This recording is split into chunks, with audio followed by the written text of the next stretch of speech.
तो एमआईएम आजादी के वक्त की पार्टी जो हैदराबाद में थी, और बैरिस्टर साहब के वालिद साहब लगातार जो एमपी रहे, अब ये पार्टी उत्तर प्रदेश में बहुत मजबूती के साथ खड़ी हो चुकी है। और उसका रिजल्ट आपके सामने की लालगंज में आज हमारे सचिव साहब के तुफैल से बेहतरीन और शानदार ऑफिस का इफ्तिताह हाजी जनाब हमारे सदर साहब के हाथों से हुआ। आप लोगों को इस बात की बहुत बहुत बधाई। इत्तेफाक से आज जहन बना के आया हूँ, बोलूंगा नहीं सुनूंगा, क्योंकि हमारे प्रदेश अध्यक्ष शौकत साहब की क़यादत कभी कभी नसीब होती है। आज उनको भरपूर वक्त उनको सुना जाएगा। उनकी बात को मैं शेर से शुरू करूंगा। बहुत शुरुआती दौर से जानता हूं मैं कि मैं अकेला ही चला था जानिबे मंजिल, मैं अकेले ही चला था जानिबे मंजिल, लोग मिलते गए और कारवां बनता गया।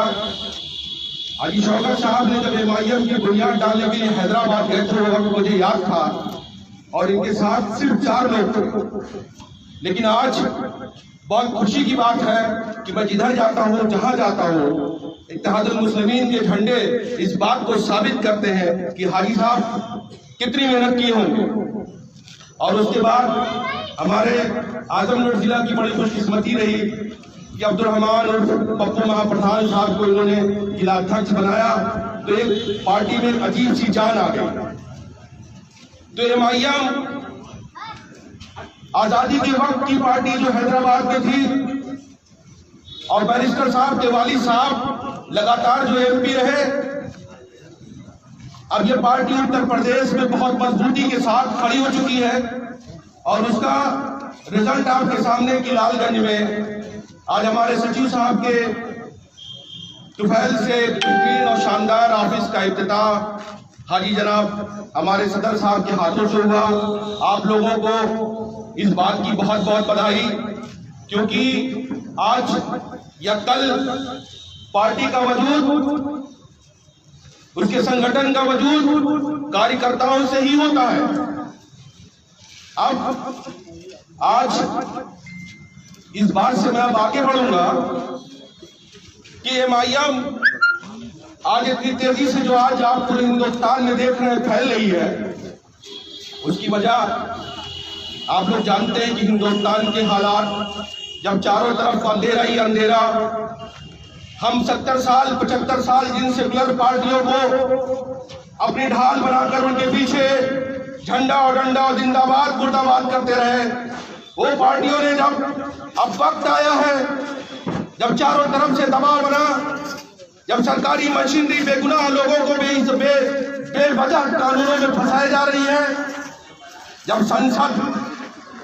संसद आवारा हो चुकी है, जब कानून पास करने वाली अदलिया, कानून लागू करने वाली अदलिया जब पूरी तरीके से पक्षपात करने लगी, तब एक आदमी, एक सांसद, एक पार्टी के अध्यक्ष, एक पार्टी के मुखिया जनाब असदुद्दीन अवैसी साहब ने पार्लियामेंट में वो आवाज बुलंद की कि 540 के सांसद के बीच में एक अकेली पार्टी का अकेला सांसद जो ये बताने में कामयाब रहा कि हिंदुस्तान में अभी विपक्ष मौजूद है।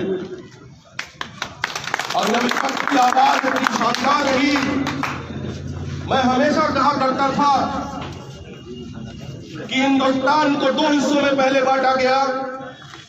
आजादी के वक्त पाकिस्तान और हिंदुस्तान बना, पाकिस्तान को फिर 2 हिस्सों में बांटा गया कि पाकिस्तान और बांग्लादेश बना। लेकिन हिंदुस्तान के अंदर शासन करने वालों ने बहुत शानदार तरीके से मजहब के नाम पे बांट दिया। एक हिंदू बना, एक मुसलमान बना, क्योंकि काबू करने में आसान होगा। फिर हिंदुओं को फिर छोटी छोटी बिरादरियों में बांटकर हिंदुस्तानियों से यादव, दलित, पंडित, ठाकुर कर दिया गया कि टुकड़े टुकड़े में रहेंगे और शासक के सिक्के चमकते रहेंगे, लेकिन हिंदुस्तान अपनी गर्त में चला जाता रहेगा। इस जातिवाद सिस्टम को जब भी तोड़ेंगे, अभी हम लोग ही मिलके तोड़ेंगे। हम जानते हैं कि हमारी पार्टी जिस सेकुलर का आज विरोध कर रही है, वो सेकुलर एक ढकोसला रह गया। आपको सोचना होगा कि जुल्म 70 साल में गरीबी बढ़ती रही, 70 साल में बेरोजगारी बढ़ती रही, 70 साल में आप पीछे होते चले गए। मैं सिर्फ मुसलमानों की बात नहीं करूंगा, क्योंकि हम संविधान के दायरे में हर मजलूम, हर वंचित, दलित, पिछड़े, अगड़े जो भी लोग परेशान हैं, उनकी हमें क़यादत करनी है।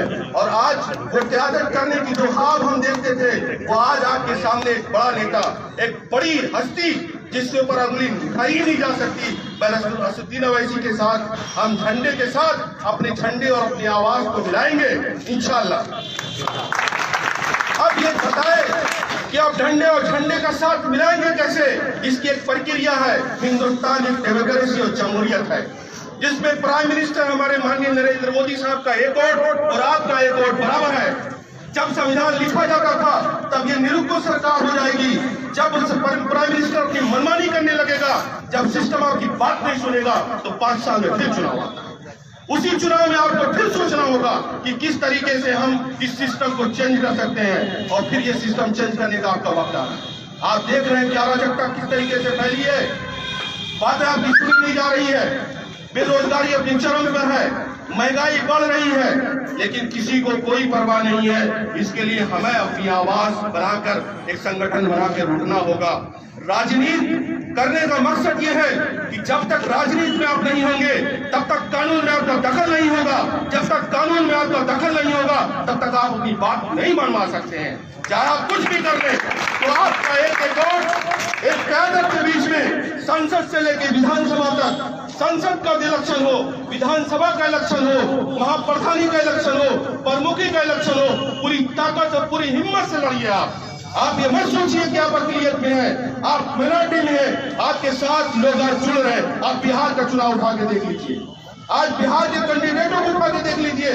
जो ये इल्जाम लगता है कि इत्तेहादुल मुस्लिमीन सिर्फ मुसलमानों की पार्टी है, ये बिल्कुल गलत है और बेबुनियाद है, क्योंकि आज बिहार में टिकट मिला हुआ है।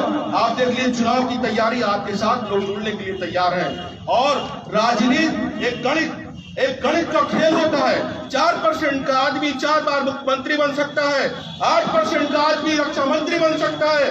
तो सरकार में आप भी हिस्सेदारी ले सकते हैं, आपका भी मुख्यमंत्री बन सकता है, आप भी प्रधानमंत्री बन सकते हैं, लेकिन ये उसके लिए शर्त है कि आप पूरी लगन से लगिए। आज आप पार्टी ज्वाइन करिए, आप आज से मेहनत करिए, कल रिजल्ट लेने के चक्कर में मत पड़िएगा।